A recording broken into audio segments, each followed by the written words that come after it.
विश्वोत्पत्त्यादि Hathaway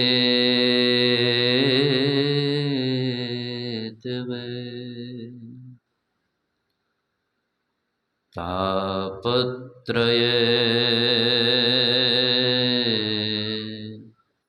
विनाशाय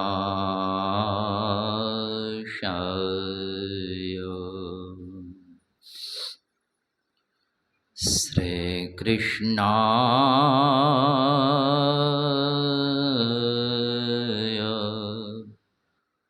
वयं नुमः। नमो नमो सद्गुरो नमो प्रभु सर्वेश्वर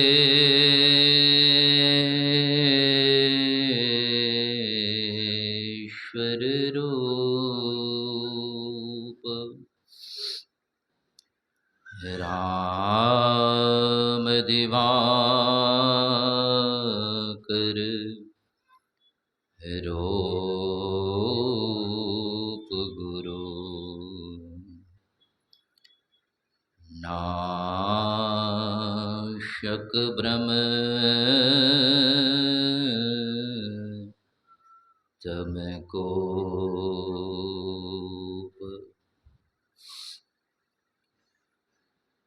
हर क्षण स्मरणीय अनंत श्री विभूषित सद्गुरु भगवान के त्रैलोक पाद पद्मों में कोटि सह नमन। अपने निवास में अवस्थित परम पूज्यपाद के पावन श्री चरणों में अमित बार नमन। मंचस्थ श्रद्धेय महात्मा गण, इस महाज्ञान यज्ञ में भाग लेने वाले धर्म प्रेमी सज्जन वृंद तथा धर्मशीला भक्तिमती माताओं एवं बहनों, अभी हम लोग रामचरितमानस सारसटीक सप्तम सोपान उत्तरकांड से शिव पार्वती संवाद को श्रवण कर रहे थे।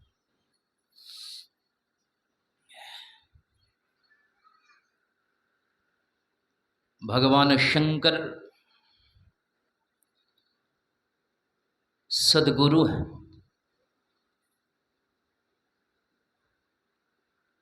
और श्रोता के रूप में मां पार्वती हैं। माता पार्वती को श्रद्धा स्वरूपा कहा गया। पार्वती कौन है? तो श्रद्धा स्वरूपा।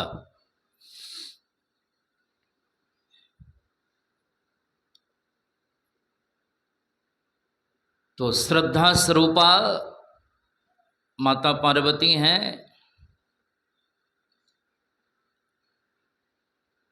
उसी माता पार्वती के स्वरूप जो हमारी माँ बहनें, वो क्या है? तो श्रद्धा स्वरूपा है।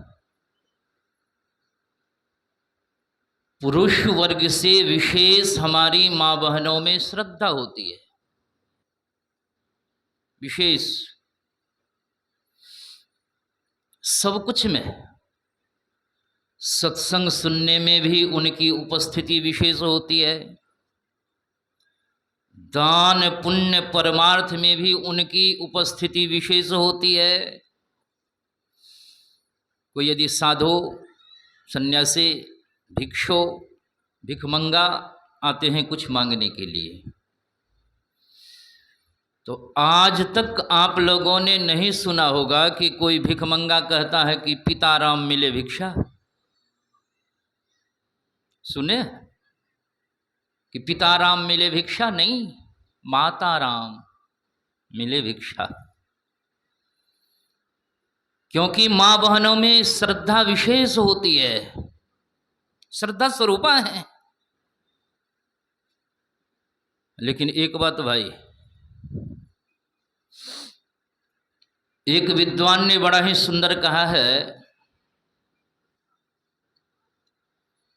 कि हर एक जीवों पर दया करनी चाहिए। दया धर्म का मूल है, नरक मूल अभिमान।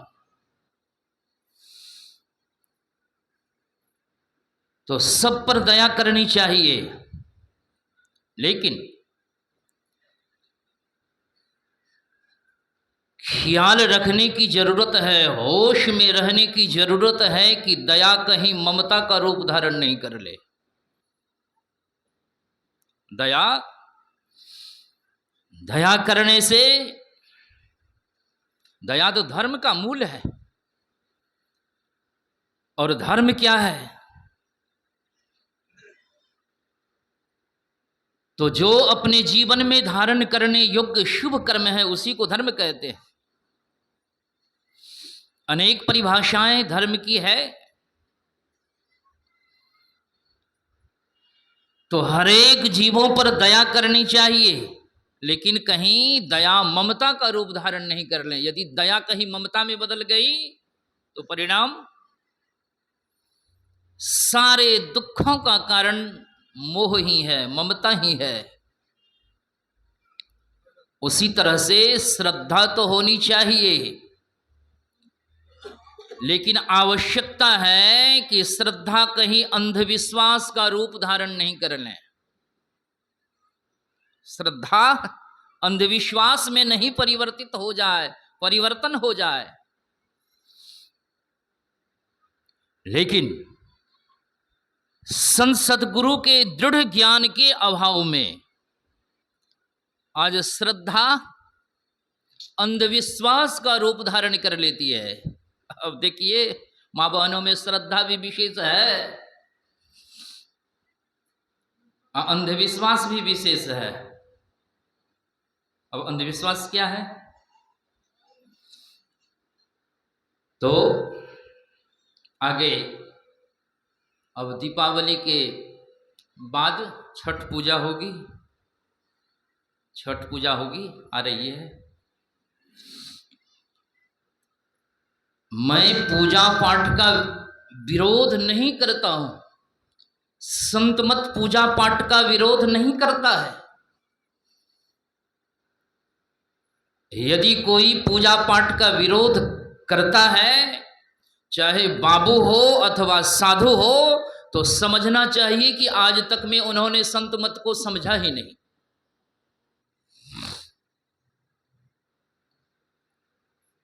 अरे सत्संग की तो महिमा है कि संत संग अपवर्ग करा, कामी भव कर पंथ, कहीं संत कवि को विदो श्रुति पुराण सदग्रंथ। तो सत्संग की तो महिमा है। योगेश्वर भगवान सदगुरु श्री कृष्ण जी महाराज भी कहते हैं श्रीमद् भागवत महापुराण में कि नो रोध्यते मां योगो न सांख्यं धर्म एव च न स्वाध्यायस्तपस्त्यागो निष्ठापूर्तं न दक्षिणा व्रतानि यज्ञश्छन्दांसि तीर्थानि निमायमाह यथा वरुन्धे सत्संगः सर्वसंगापो हिमाम। तो सत्संग की तो महिमा है, लेकिन यह सत्संग मिलता है कैसे, कैसे प्राप्त होता है? तो पुण्य पुंज बिनु मिलहि न संता, पुण्य की पूंजी चाहिए ना। पुण्य की पूंजी चाहिए, तब सत्संग हम प्राप्त करेंगे। अब पुण्य है क्या? पुण्य किसको कहते हैं?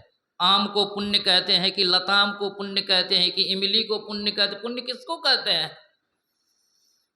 तो पुण्य की परिभाषा है, पुण्य क्या है? तो पूजा, पाठ, यज्ञ, व्रत, तीर्थ, दान, इन्हीं शुभ कर्मों को पुण्य कर्म कहते हैं। हाँ, लेकिन विवेक के साथ, ज्ञान के साथ, मर्यादा के साथ। तो इन शुभ कर्मों को पुण्य कर्म कहते हैं। तो जब तक इन शुभ कर्मों को नहीं करेंगे तो पुण्य की पूंजी आपके पास में होगी? तो पुण्य की पूंजी नहीं होगी। अब पुण्य की पूंजी नहीं होगी तो पुण्य की पूंजी से ही सत्संग प्राप्त होता है, तो सत्संग आपको मिलेगा। तो मूल में पूजा है कि नहीं? पूजा, पाठ, यज्ञ, व्रत, तीर्थ, दान, ये मूल में है, तब आपके पास में पुण्य की पूंजी होगी। अब पुण्य की पूंजी होगी तो सत्संग मिलेगा, संत महापुरुषों के दर्शन प्राप्त होंगे, और इस सत्संग के द्वारा हम परम निर्वाण को प्राप्त कर सकते हैं। तो मूल में है पुण्य की पूंजी।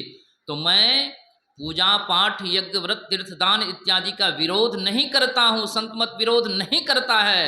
हाँ, लेकिन ज्ञान चाहिए, विवेक चाहिए, विवेक के साथ करें। तो मैं कह रहा था कि आगे अब छठ पूजा होगी। छठ पूजा सूर्य भगवान की पूजा होती है। उसमें क्या होता है? तो छठ पूजा में जो कुछ भी चढ़ाते हैं, अब हल्दी चढ़ाते हैं तो जड़ से ही, मूली है तो जड़ से ही, आदि है तो जड़ से ही। तात्पर्य यह है, सद्भावना तो यह होनी चाहिए, विवेक तो यह होना चाहिए।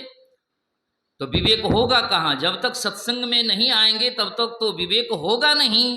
तो छठ पूजा करते हैं, जो कुछ भी चढ़ाते हैं, भावना ये है कि हे सूर्य देवता, आपकी किरण इस धराधाम पर पड़ती है, धरती पर पड़ती है, तो ये कंद मूल फल इत्यादि सारी वस्तुएं, अन्न उपजते हैं, फसल होती है, जिसके द्वारा हमारे शरीर की पोषण क्रिया होती है। सूर्य भगवान की किरण यदि धरती पर नहीं पड़े तो फसल होगी? नहीं होगी। चंद्रमा की शीतल किरण यदि धरती पर नहीं पड़े तो फसल नहीं होगी। तो आपकी किरण धरती पर पड़ती है तो ये सारे कंद मूल फल इत्यादि उपजते हैं, अन्न उपजता है, फसल होती है, जिसको ग्रहण करके हमारे शरीर की पोषण क्रिया होती है। तो आपकी दी हुई वस्तु है और आपके चरणों में मैं समर्पित करता हूं या करती हूं। यहां तो समर्पित की भावना है ना, समर्पण की भावना है ना। पाखंड अरोहंकार तजे, निष्कपट हो अरु दीन हो, सब कुछ समर्पण कर गुरु की, सब कुछ समर्पण कर प्रभु की सेवा करनी चाहिए। तो है तो समर्पण की भावना है। पूजा समर्पण, पवित्रता और समर्पण सिखलाती है। तो भावना तो ये है, लेकिन कितने लोग इस बात को जानते हैं? इस बात को कितने लोग जानते हैं? जानते हैं यही कि पूजा करने चले हैं सूर्य भगवान की, और सूर्य भगवान है पुरुष, सूर्य भगवान पुरुष है। गीत हमारी माँ बहनें गाती हैं, छठी माँ। अरे बाप है ना, तो बाप वो माँ कैसे हो गया? सूर्य भगवान देवता है, गीत गाती है कि छठी माँ, तो बाप है कि माँ है वो सूर्य भगवान? यही है अंधविश्वास। तो पार्वती माता क्या है? तो श्रद्धा स्वरूपा है। श्रद्धा विश्वास रूपिणो संत शिरोमणि गोस्वामी तुलसीदास जी महाराज लिखते हैं। भगवान शंकर क्या है? कौन है? तो विश्वास रूप है। और पार्वती माता क्या है? तो श्रद्धा स्वरूपा है। लेकिन श्रद्धा का जन्म कहां से होता है भाई? इस पर भी तो विचार करना है। जिस श्रद्धा की इतनी बड़ी महिमा है, कागभूषुंडी जी महाराज कहते हैं कि श्रद्धा बिना धर्म नहीं होई, अबिनु मही गंध की पावई कोई। अरे माता पिता के प्रति श्रद्धा है तो माता पिता हैं, यदि श्रद्धा नहीं है तो कुछ नहीं है, कुछ नहीं है। तो जिस श्रद्धा की इतनी बड़ी महिमा है, उस श्रद्धा का जन्म कहां से होता है? तो पार्वती माता का जन्म कहां से हुआ? मैना से। मैना माता से पार्वती का जन्म हुआ, अर्थात श्रद्धा का जन्म होता है किससे? तो मैना से। वो मैना क्या है? अरे एक तो मैना हम लोग जानते हैं, पक्षियों में एक मैना चिड़िया होती है ना, तो मैना से श्रद्धा माता का जन्म होता है। तात्पर्य यह है, बड़ा ही सुंदर संत कबीर साहब की एक वाणी मुझे याद आ गई। संत कबीर की एक वाणी है कि मैना ने मैं ना कहा। मैना चिड़िया से किसी ने पूछा कि तुम कौन हो, तो मैना चिड़िया कहती है कि मैं ना। धन्य है वो मैना चिड़िया, 4 खानी 84 लाख योनियों में रहने वाली, जिनको इतना ज्ञान है कि मैं ना अर्थात मैं कुछ नहीं हूं। जो है ओम भीषा समाद्वातः पवते भीषोदेति सूर्यः भीषास्मादग्निश्चन्द्रश्च मृत्युर्धावति पंचमा। ओम पूर्णमदः पूर्णमिदं पूर्णात् पूर्णमुदच्यते पूर्णस्य पूर्णमादाय पूर्णमेवावशिष्यते। जो कुछ है वो एक अनादि अनंत पूर्ण ब्रह्म परम पिता परमात्मा परमाराध्य जी लिखते हैं कि जिस परम सत्ता पर यह सारा प्रकृति मंडल एक महान यंत्र की नाई परिचालित होता रहता है, जो न व्यक्ति है और न व्यक्त है, जो माइक विस्तृत विहीन है, जो अपने से बाहर कुछ भी अवकाश नहीं रखता है, जो परम सनातन परम पुरातन एवं सर्वप्रथम से विद्यमान है। संत मत में उसे ही परम अध्यात्म पद व परम अध्यात्म स्वरूपी परम प्रभु कुल मालिक मानते हैं। हिंदू कहे सो हम बड़े, मुसलमान कहे हम एक मूंग दुई फाड़ है, कुन ज्यादा कुन कम, कुन ज्यादा कुन कम करियो मत कजिया, एक भजत है राम दुजो रहमान में रजिया, कहे दीन दरवेश दो सर तामिल सिंधो, और सबका मालिक एक है, क्या मुस्लिम क्या हिंदू। मैना चिड़िया कहती है कि मैना जो कुछ है सो परम पिता परमात्मा है। मैना फल क्या मिलता है? मैं का मतलब हुआ अहंकार। मैं धनवान हो, मैं गुणवान हो, मैं सबसे बड़े तपस्वी हो, मैं सबसे बड़े साधक हो, मैं सबसे बड़े विद्वान हो, मैं सबसे बड़े साधु हो, मैं सबसे बड़े सन्यासी हो। किसी भी प्रकार का यदि मान है तो उसका परिणाम क्या होता है? तो मान का परिणाम तो बाद में सुनेंगे, अब पहले निरभिमान का परिणाम सुन लीजिए। तो मैना चिड़िया कहती है कि मैं ना अर्थात मैं कुछ नहीं हूं। तो योगेश्वर भगवान सदगुरु श्री कृष्ण जी महाराज कहते हैं कि जो ऐसे मेरे अनन्य निरभिमानी भक्त होते हैं, जो अद्वैष्टा सर्वभूतानां मित्रः करुण एव च निर्ममो निरहंकारो समदुख सुख क्षमी संतुष्टः सततं योगी यतात्मा दृढ़ निश्चयः मयि अर्पित मन बुद्धि यो भक्त सो मे प्रिय है। तो ऐसे जो मेरे अनन्य निरभिमानी भक्त होते हैं, तो अनन्याश्चिंत्यन्तो मांग ये जना पर्युपासते तेषां नित्याभियुक्तानां योगक्षेमं वहाम्यहम्। तो उस मैना चिड़िया को लोग पालते भी हैं। अरे एक तो मैना चिड़िया हम लोगों के यहाँ होती है, लेकिन आप बड़े बड़े चिड़िया घरों में जाएंगे, जहाँ चिड़िया की दुकान होती है, बड़ी बड़ी दुकान होती है, वहाँ आप जाएंगे तो अनेक प्रकार की चिड़िया होती है। लोग सुग्गा की तरह उसको पालते हैं। तो कितना ध्यान रखते हैं उस चिड़िया के ऊपर, कितना ध्यान रखते हैं, भोजन का ध्यान रखते हैं कि समय पर उसको स्नान कराते हैं, भोजन कराते हैं, दूध भात खिलाते हैं। और बकरी ने मैं कहा। बकरी का बच्चा जब से जन्म लेता हुआ कहता कि मैं। पूछिए बकरी के बच्चे से, बकरी से आप पूछें तुम कौन हो, बकरी कहती है, बकरी का बच्चा कहता मैं जो कुछ हूं सो मैं ही हूं। ईश्वर परमात्मा संत सदगुरु कोई माता पिता कोई कुछ नहीं, जो कुछ हूं से मैं ही हूं, मुझसे बढ़ करके और संसार में कोई नहीं है। तो बकरी ने मैं कहा तो कबीर कटायो शीश। जो सबकी माता है, जगदम्बा है, या देवी सर्वभूतेषु दया रूपेण संस्थिता, या देवी सर्वभूतेषु लक्ष्मी रूपेण संस्थिता। वो सबकी जो माता है, उस जगदम्बा माता के दरबार में भी उस छागर की गर्दन आखिर कट ही जाती है। कट गई होगी, कट गई, दिन रात तो कटती ही रहती है। तो जगदम्बा माता के दरबार में भी उसकी गर्दन नहीं कटती, बचती है। तो मैं यह कह रहा था कि पार्वती माता का जन्म कहां से हुआ? श्रद्धा स्वरूपा है। तो श्रद्धा माता का श्रद्धा का जन्म कहां से होता है? तो मैना से, अर्थात जिसमें किसी प्रकार का अहंकार नहीं होगा तो उसी में श्रद्धा हो सकती है। जिसमें थोड़ा भी अहंकार होगा तो उसमें श्रद्धा हो नहीं सकती है। जब तक श्रद्धा नहीं होगी, जब तक श्रद्धा नहीं होगी, भगवान कृष्ण कहते हैं कि श्रद्धावान लभते ज्ञानं, जब तक श्रद्धा नहीं होगी तब तक संत सद्गुरु का ज्ञान नहीं टिकेगा। वर्षा हर जगह होती है ना, वर्षा हर जगह होती है, लेकिन वर्षा का जल टिकता है गड्ढा में जाकर के।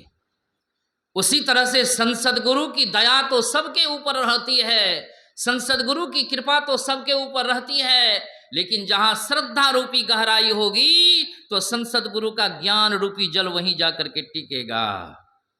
तो आवश्यकता है अपने आप को श्रद्धावान बनाने की। कैसी श्रद्धा? तो पार्वती माता की तरह श्रद्धा। अभी मैंने थोड़ा सा विश्लेषण करने का प्रयास किया। तो भगवान शंकर पार्वती माता को, श्रद्धा माता को, श्रद्धा स्वरूपा जो पार्वती माता है उनको उपदेश करते हैं। वह उपदेश क्या है? वही अभी हम लोगों ने पाठ्यक्रम में श्रवण किया कि गिरिजा संत समागम समन लाभ कछु आन, बिन हरि कृपा न होय सो गावहि वेद पुराण। हे गिरिजा, संत समागम से बढ़कर के संसार में कहीं कोई दूसरा लाभ नहीं है। तो संसार का मन है, संसार का मन यही सरस्वती गांव या बनमनखी प्रखंड संसार का मन है। या मान लीजिए भारतवर्ष एक देश है तो संसार का मान है भारत देश। या मान लीजिए कि संसार का मान है मात्र पृथ्वी, पृथ्वी पर जितने देश हैं वो नहीं। एक शून्य आकाश में हम लोग दिन में एक सूर्य भगवान का दर्शन करते हैं, रात्रि के समय असंख्य तारे गणों को देखते हैं। एक एक तारा क्या है? तो एक एक लोग हैं, जो पढ़े लिखे लोग हैं, जो विज्ञजन हैं, वे जानते हैं। अरे हवाई जहाज, तो एक एक तारा क्या है? तो एक एक लोक है। अब एक सौर जगत में रात्रि के समय कितने तारे गणों को हम लोग देखते हैं? कोई गिनती कर सकते हैं क्या? गिनती नहीं हो सकती है। वे सारे तारे क्या है? तो एक एक लोक है। अब एक सौर जगत में इतने लोक हैं, ऐसे ऐसे असंख्य सूर्य शून्य में लटके हुए हैं। अब कितने लोक लोकांतर हैं? उसी लोक के अंतर्गत ब्रह्मलोक भी है, शिवलोक भी है, आज चंद्रलोक का भी पता लग गया है, चंद्रलोक भी है। बहुत सारे लोक लोकांतर हैं। तो ब्रह्मलोक हैं, शिवलोक हैं, विष्णुलोक हैं, इंद्रलोक हैं। ये सारे लोक लोकांतर क्या है? तो संसार के अंतर्गत है, संसार से बाहर नहीं है। तीन गुणों के पसार को संसार कहते हैं। लेकिन भगवान शंकर कहते हैं कि गिरिजा, संसार में सत्संग से बढ़ करके कहीं कोई लाभ नहीं है। तात्पर्य यह है कि ब्रह्मलोक में भी वह लाभ नहीं है। तब तो राजा श्वेत को ब्रह्मलोक से नीचे गिरना पड़ा। और इंद्रलोक में भी वह लाभ नहीं है। तब तो राजा ययाति की गर्दन पर हाथ रख करके और वहां देवराज इंद्र ने उसे धक्का मार करके नीचे गिरा दिया। किसी लोकांतर में सत्संग से बढ़कर के कोई दूसरा लाभ नहीं है। लेकिन यह भाई सत्संग मिलता है कैसी, तो बिन हरि कृपा न होई सो गावई वेद पुराण। जब तक परमात्मा की कृपा नहीं होती है तब तक सत्संग प्राप्त नहीं होता है, और सब कुछ प्राप्त हो सकता है। कहा गया, एक विद्वान के वचन में आया कि जब देवी देवताओं की कृपा होती है तो कोई मनुष्य धन्य धान्य संपन्न हो जाता है। जब किसी मनुष्य पर जनता जनार्दन की कृपा होती है तो कोई वार्ड मेंबर से लेकर के माननीय प्रधानमंत्री की कुर्सी पर साधारण से साधारण मनुष्य बैठ सकता है। यह जनता जनार्दन की कृपा है। लेकिन आज मानने को तैयार नहीं है लोग, मानने को तैयार नहीं। आ रहा है, ज्यादा दूर नहीं है, बहुत नजदीक है। समय जब आता है तो आप देखेंगे कि उसको कहिए, जो जुझारू नेता अपने को, कर्मठ जुझारू उम्मीदवार अपने को कहते हैं, उनसे कहिए आप कि इस कतरा झाड़ी को आप प्रणाम करेंगे ना, माथा यहाँ टेकेंगे आप, तो यहाँ बड़ी सिद्धि मिलती है, आपकी जीत निश्चित है। तो कतरा की झाड़ी में भी वह माथा रगड़ता है। और समय आने के बाद तब तो दुनिया बदल जाती है भाई, तब तो अपनी दुनिया हो जाती है। तो जनता जनार्दन की कृपा होती है तो कोई साधारण से साधारण मनुष्य भी भारतवर्ष की ऊंची कुर्सी पर जाकर के बैठ सकता है। यह जनता जनार्दन की कृपा है। माता पिता की कृपा होती है तो कृषि का बच्चे का जन्म होता है, माँ बाप उसे पाल पोस करके हट्ठा कट्ठा बना देते हैं, माता पिता की कृपा है। लेकिन जब तक उस एक अनादि अनंत पूर्ण ब्रह्म परम पिता परमात्मा की कृपा इस जीव पर नहीं होती है तब तक सज्जनों सत्संग प्राप्त नहीं होता है। कौन कहते हैं? भगवान शंकर का उपदेश है, कोई काट सकते हैं क्या? तो बिन हरि कृपा न हो सो गावहि वेद पुराण। आगे कहते हैं कि जो मनुष्य शरीर पा करके संत सदगुरु से सदयुक्ति को जान करके शरीरं स्वरूपं तथा वा कलत्रं यशश्चारु चित्रं धनं मेरुतुल्यं मनस्यन्य लग्नं गुरुरंग्रि पद्मे ततः किं ततः किं ततः किं ततः किं। जो मनुष्य देव दुर्लभ मनुष्य शरीर को प्राप्त करके और संत सदगुरु की शरण ग्रहण करके और परमात्मा की भक्ति अपने भीतर में अद्भुत अंतर की डगरिया जा पर चलकर प्रभु मिलते, दाता सदगुरु धन्य धन्य जो राह लखा देते, चलत पंथ सुख होत महा है जहां अजर झरते, अमृत ध्वनि की नौबत जहरत बड़ भागी सुनते, सुनत लखत सुख लहत अद्भुति में ही प्रभु मिलते। तो अपने भीतर में जो साधना करते हैं, स्थूल से सूक्ष्म में, सूक्ष्म से कारण में, कारण से महाकारण में, महाकारण से कैवल्य में, कैवल्य से भी परे उस कैवल्यातीत निःशब्दं परम पदम में की साधना जो करते हैं तो वह मनुष्य सब तरह से धन्यवाद के पात्र है। हम लोग, आप लोग बड़े धन्यवाद के पात्र हैं जो आज 7 दिनों से फिरे चहुदिसी जगत में अरुवक्त्रता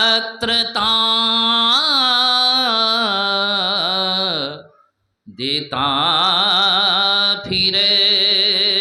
लेकिन परमाराज जी का उद्घोष है कि ध्यान बिनो नहीं शांति पावे, लोक हो कितनो घिरे। बोझ के बोझ गर्दन में माला पहनाई जाती है, सम्मान होता है, यश कीर्ति का गुणगान होता है, लेकिन परमाराज जी कहते हैं कि ध्यान बिनु नहीं शांति पावे, लोक हो कितनो घिरे। सारी दुनिया के लोग उसको घेर करके रखें रहें उसकी वाहवाही करें, उसकी प्रशंसा करें, लेकिन ध्यान बिनु नहीं शांति पावे। तो आप लोग बड़े सौभाग्यशाली हैं, आप लोग भगवान शंकर के कृपा पात्र हैं, क्योंकि भगवान शंकर कहते हैं कि सो कवि कोविद सोरन धीरा, जो छल छाड़ी भजई रघुवीरा। आप लोग बड़े सौभाग्यशाली हैं जिन्होंने आज 7 दिनों से इस ध्यान साधना शिविर में भाग लेते आ रहे हैं। आगे भगवान शंकर कहते हैं, हे पार्वती, वह देश धन्य है जहां गंगा नदी बहती है। तो गंगा नदी कहां बहती है? अमेरिका में, जापान में, जर्मनी में नहीं। वह देश धन्य है जिस देश में गंगा नदी बहती है। तो हमारे भारतवर्ष में देव नदी गंगा बहती है। और वह स्त्री धन्य है जो पातिव्रत धर्म का पालन करती है। पातिव्रत धर्म में तो वो शक्ति है। आज दुनिया बहुत विकास कर चुकी है, लेकिन किसी वैज्ञानिक के पास, किसी वैज्ञानिक के द्वारा कोई ऐसा यंत्र आज तक में बना है कि सूर्य भगवान का उदय रोक दे? दुनिया विकासशील है, विकासशील दुनिया के नागरिक हम लोग हैं, अपने को गौरवान्वित मानते हैं, मानना भी चाहिए। लेकिन मेरा प्रश्न है कि आज तक में कोई ऐसा यंत्र नहीं बना है वैज्ञानिक के द्वारा, और आगे भविष्य में भी कोई ऐसा यंत्र नहीं बनेगा जिस यंत्र के द्वारा सूर्य भगवान का उदय रोक दिया जाएगा। संभव नहीं है। लेकिन पातिव्रत धर्म में वो शक्ति है।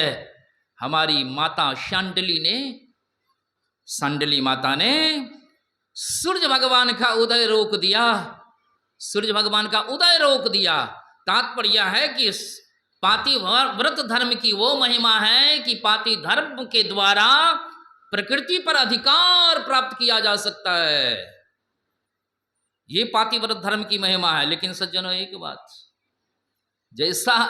जैसी महिमा आपने सुनी पातिव्रत धर्म की, तो उसका लक्षण भी तो वैसा ही होगा, उसकी रहनी भी तो वैसी ही होगी। लेकिन जैसी रहनी हम लोग मानते हैं, पातिव्रत धर्म जैसा हम लोग समझते हैं वैसा नहीं है। हम लोग यही समझते हैं कि अपने पति की सेवा यही पातिव्रत धर्म है, अपने पति की सेवा यही पातिव्रत धर्म है। लेकिन कोई वेश्या है पर पुरुष को कि वह खूब सेवा करती है कि नहीं? उसका धन और उसका मन हरण करने के लिए, धन और मन को हरण करने के लिए एक वेश्या है, वह पर पुरुष की भी खूब सेवा करती है। तो क्या वेश्या पतिव्रता नारी हो गई? क्या पतिव्रता नारी हो गई? नहीं। दरअसल असली पतिव्रता नारी कौन है? तो संत पलटूदास जी महाराज की वाणी में आया कि पतिव्रता के लक्षण सबसे रहे अधीन। सबको राखे अधीन सो बात नहीं। बढ़िया से कान का पर्दा खोल करके सुनेंगे, हमारी माँ बहनें सुनेंगी कि सबको राखे अधीन, सब हमारे वश में रहे, सो बात नहीं। सबसे रहे अधीन, सबसे रहे अधीन, टहल वह सबकी करती। सास ससुर भैसुर ननद देवर सबन से डरती। सबका पोषण करे, सबन की सेज बिछावे। सबको दे सुताए पास तब पिब के जावे। सूते पिब के पास सबन को राखे राजी। ऐसो भक्त जो हो ये ताहि की जीती बाजी। पलटू बोले मीठे वचन, पलटू बोले मीठे वचन और भजन में रहे लौलीन।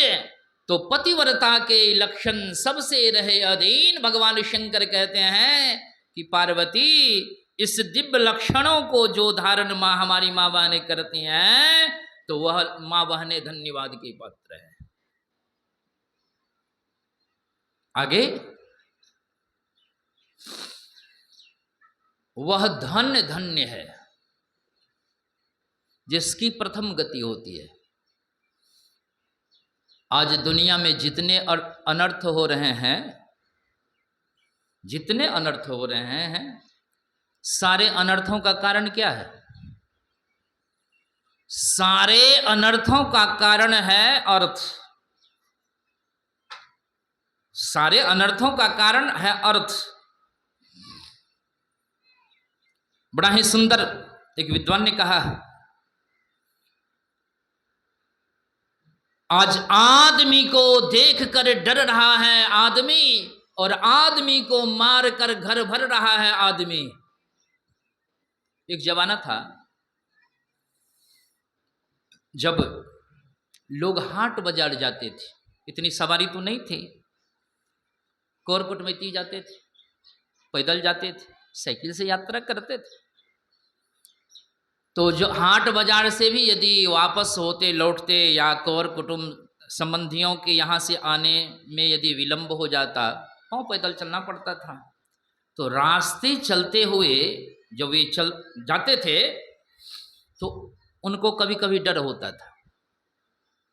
डर, बाघ सिंह का डर।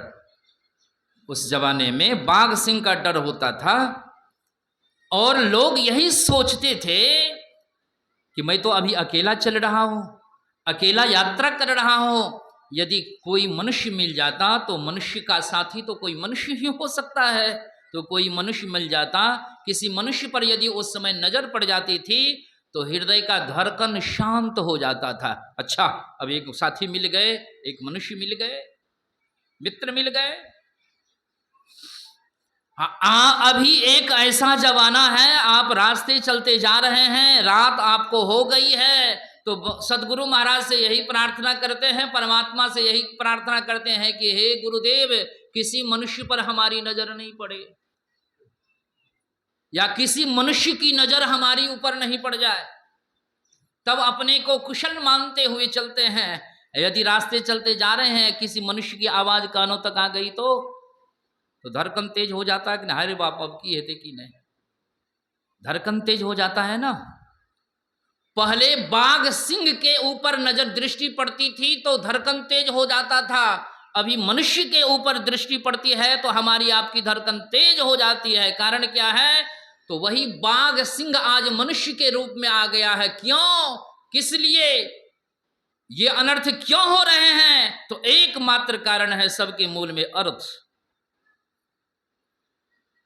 यह जो ज्योति मधुर अनल की, जिसमें जीवन स्वर्ण दमकता, वन बिजली सी अंधकार में, यह तो कोई प्रलय चमकता। बड़ी जलन है इस ज्वाला में, जिसमें जलना खेल नहीं। उधर देखता हूं करुणा से, मानवता में मेल नहीं। दानवता की विजय, पराजय मानवता का घोर अनय है। अरे बात पराए की मत पूछो, हाय हमें अपनों का भय है। आज पिता को पुत्र से भय बना हुआ है, डर लगा हुआ है। पति पत्नी के बीच भयभीत है, पति पत्नी भयभीत है। कारण क्या है?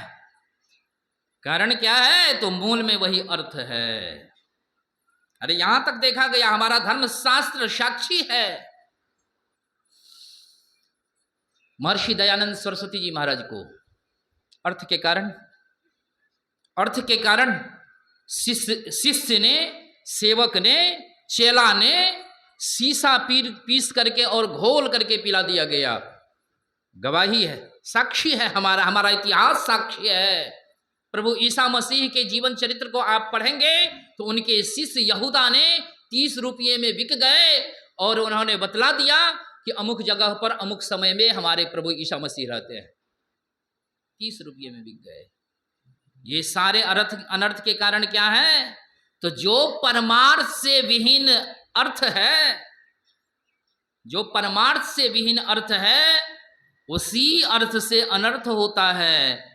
दरअसल वह अर्थ धन्य है, वह धन्य धन्य है तो जिसकी प्रथम गति होती है, अर्थात जो दान पुण्य परमार्थ में रखता है।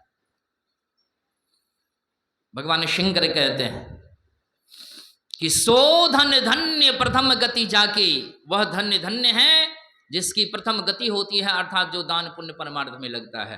तो आप लोग बड़े सौभाग्यशाली हैं, भगवान शंकर की ओर से आप सबके सब धन्यवाद के पात्र हैं, जो इतने बड़े महाज्ञान यज्ञ का आप लोगों ने आयोजन किया।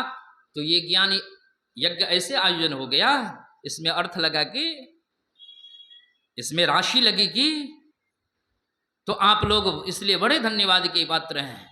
नहीं तो कहा गया श्री सद्गुरु महाराज